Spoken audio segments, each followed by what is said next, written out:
The conversation continues. We're looking at coronavirus, the pandemic in retrospect. So now we're going to be looking at views from the net. Okay, this particular side of the conversation, I think, is also very important. Now, what we've been able to do on our views from the net, on our survey, is we ask people to share their thoughts on how they felt about the pandemic then and how they feel about it now. Now, this kind of reflection is, the data and the research that this kind of reflection can actually produce is quite interesting because, at the start of the coronavirus, a lot of people thought 4 months will be done, 5 months will be done. 6. We're still here. By the end of 2020, we're good. No, but, third month in 2021. And we're still here. So, these are good questions to actually ask people to know how they're feeling, to know how they're dealing with it and whatnot. So we're going to start, as quickly as possible. And the first one we have is coming from Imo State. And this is from Flora. Flora is saying, honestly, I try not to think of it too much while I try to keep precautions. I remember during the lockdown, I was addicted to reading latest on the virus and I'll end up being more terrified afterwards. Sometimes I'll be having imaginary symptoms. Any small headache like this, I quickly check Google for coronavirus symptoms. Chai, it was very bad. There was a time I had cough. I drank Gary and choked on it. Then I started coughing. And the cough continued for 4 days. I told my parents to stop praying for me. We were very close to calling NCDC number.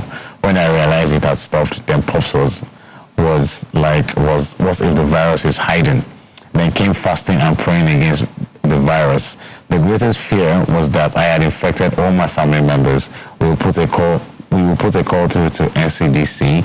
That was what I kept on saying till a month passed away. Now I don't even want to hear corona. It just annoys me.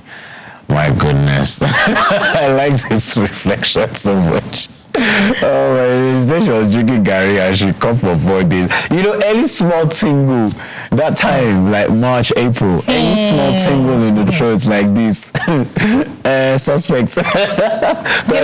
Drink hot water. For people that have allergies, it's worse. Because before coronavirus, I would have allergies. Oh, yeah. And then my nose would run sometimes, my throat would feel a certain way sometimes, and all of that. And then coronavirus came. I was so scared. I was so scared because I wasn't scared about myself. I was scared about people around me. They would be worried about me and then worried for themselves because that's the thing, it's highly contagious. So, my nose is running, please move away and everything. The funniest things happened. My nose was dry throughout the lockdown. Right. Like, not even once did I have allergies and everything. I was like, wait, what? The universe is playing a trick on me, like, really? Reverse. Like, what? What's going on? And then, they would talk about drinking vitamin C. I was on it. I was like, you know what? Every morning, committed. Like, normally I have my vitamins. I'm like, I was on it.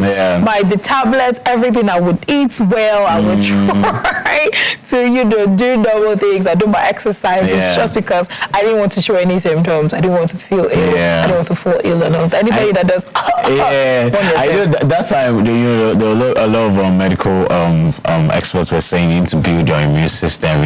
So that's why with the exercises, with the eating regularly, drinking enough water, we actually paid attention to our bodies during that time. I knew that during that period, I added some weight, and then I was more flexible because in the mornings we'll do yoga, and then when we're back from work, because we weren't going anywhere, when we're back from work we would dance, do some Afro dancing. On Saturdays when we wake up in the morning before we eat some pancakes and all of that, we would do yoga again, we'll do some exercises, sometimes we would stretch, we'll do everything. We were keeping fit today, we would make smoothies, we'll eat a lot of vegetables, we eat eggs, we eat pancakes. Like, we're eating well, we're resting well, we'd sleep, we had siesta time, it was fun, it was a lot of fun, but we're also, trying to keep ourselves and our bodies and our minds fit because now we were away from home. And we had families at different places that were very worried about us, and we're also worried about them, so that we don't get anxieties or get scared, because this was scary. Yeah. We tried to keep our minds and our bodies and our souls very busy, apart from also working. And a lot of families also experience that, especially for some families that, the dad is probably somewhere, he got locked in the UK. Or he got locked down in America. He wasn't able to travel back down, and then everybody had to stay at different places. They were trying as much as possible to reach out. They were all scared. I mean, I've heard stories where, day in, day out, one person might fall ill and then everybody gets scared. Okay, so if I go to the hospital, what will happen? Is it not inside the hospital that you even catch it? Till tomorrow, I still have a lot of family members that will not go to the hospital. I'm telling you, I had that fear as well, like I don't want to go into any hospital space, because my thinking at the time was, okay, somebody has like a brief cough, a little cough or something, and they come to the hospital to get checked up for flu or, and then they happen to have the coronavirus. That's it, you'll be taken. They have got you. I was so scared of going into hospitals, I had that fear as well. Yeah, and another thing is that even when you feel that you may or may not have the virus, for you to actually pick up your phone and call NCDC was a problem. Yeah. We're taking a lot of stories on trending topics that, the neighbors will call NCDC and then there's a white bus outside and then they come to nab us. There were a lot of stories. There were a lot of stories flying around. It was a lot. So, I understand how a lot of people feel. I actually understand how Flora felt, especially when she choked on Gary and then she was coughing for 4 days. The family would be so scared. Any small sneeze, any small cough in the house. What? That was literally the reaction, like, what's going on? What's happening? Oh, yeah. Go and drink water. Go and drink warm water. See, at some point, some families had to turn off their fridge, their freezer, and everything, that nobody's eating anything cold in this house. Remember that period where you'd have to put onions around the house? There was that WhatsApp status. That WhatsApp and broadcast. My uncle came home, and then onions were very expensive around that period. He went to buy onions and said, everybody gonna put them in your rooms. Wow. We were boiling ginger to drink in the morning. And when he starts, he's very, very meticulous. We were drinking ginger. Drinking ginger alone without adding sugar is kind of bitter.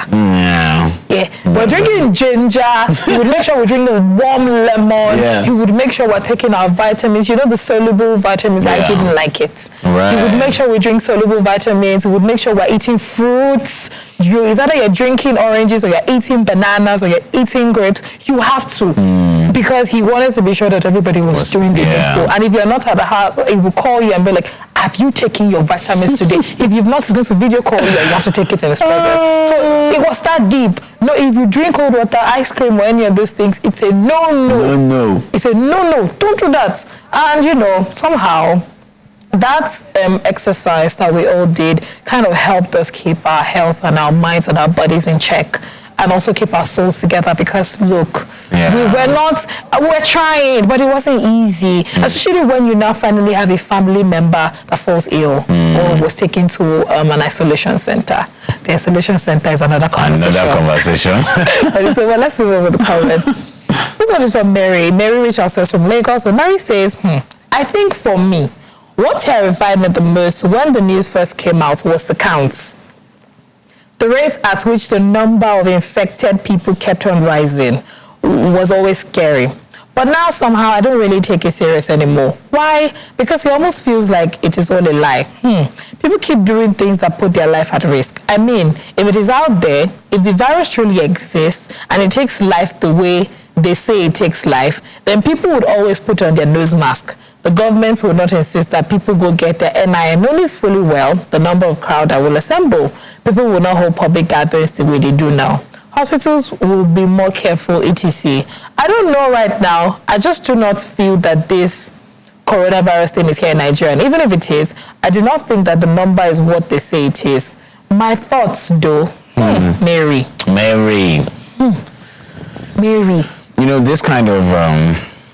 this, coronavirus is not real until it gets close to home, actually. And I'm not even going to be in denial about this. I used to hold a similar opinion to Mary at the start, like last year, March, April. I remember. And it was a thing of, okay, the numbers are rising, but I've not heard anybody, like, I don't have an uncle's uncle that has contracted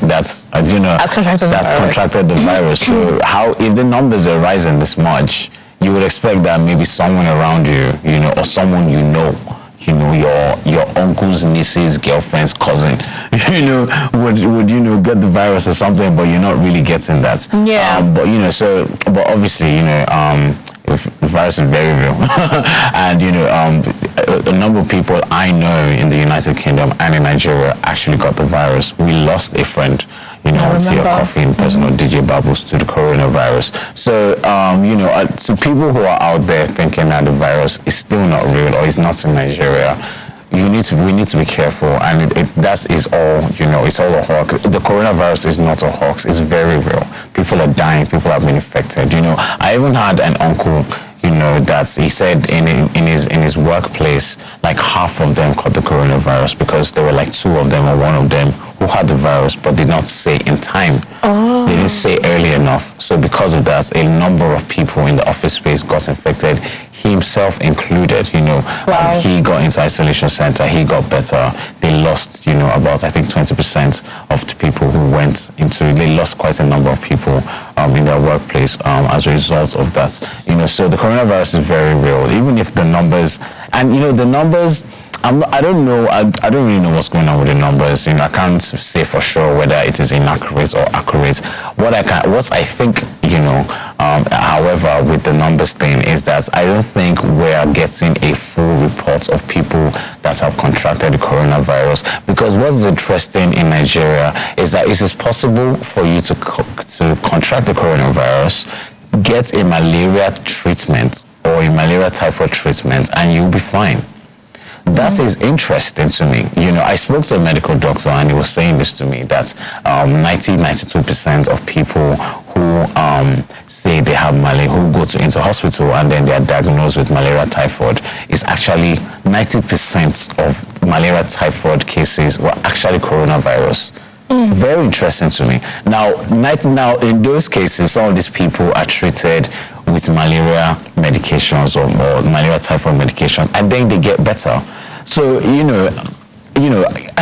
I feel, like I had it at some point, and because at the time I was very ill, I had to go to the hospital. I was put on drip and whatnot, and the same thing, malaria typhoid. I was treated for malaria typhoid, and then I got better, and I got back to work, So I find that interesting, that it seems to me that, people have had it, but it's that they've somehow gotten better. So that means that the numbers that the NCDC is reporting, maybe it doesn't capture the full scope of people who have actually caught it, because we didn't do massive testing in Nigeria anyway.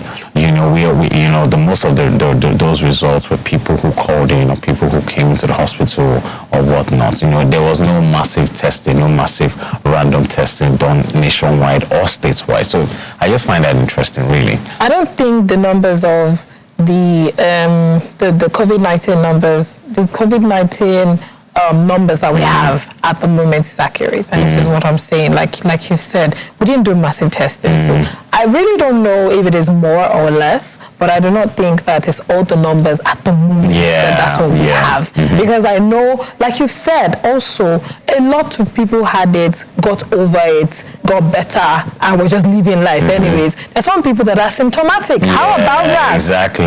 They just, I know, see, you said you don't know an uncle's uncle and everything. I knew a couple of people that were very close to home that had it. And some were asymptomatic, some weren't, both. Thank goodness they got better. And then, they continued. They had to go to the isolation center. There's only 2 people that had to go to the isolation center, but thank goodness they got well, and then they had to come back home, rest a little bit before they go back to work and all of that. A lot of people have come out to talk about their experiences, how they struggled, how they, almost died, and their struggles in the isolation center, or how they got themselves tested and everything, but they're fine now. And also not to forget that we lost a lot of people to this same virus. So I don't believe that it's not here in the country. I don't believe that. But I also think that everybody has not been tested. The people that have it are very scared. I mean, how about the people that have it that cannot afford to get tested? Or how about the people that are very scared to go out because they feel like the moment that they find out that this is COVID, they would take them somewhere and then go and isolate them from their families and all that. Different reasons why the numbers are not accurate at the moment. But the facts where she stated that, she doesn't think it's in Nigeria, I don't agree. I actually like this conversation this morning because we're looking at then and now coronavirus. The attitude, the reaction, it has changed massively because we've somehow learned to deal with it.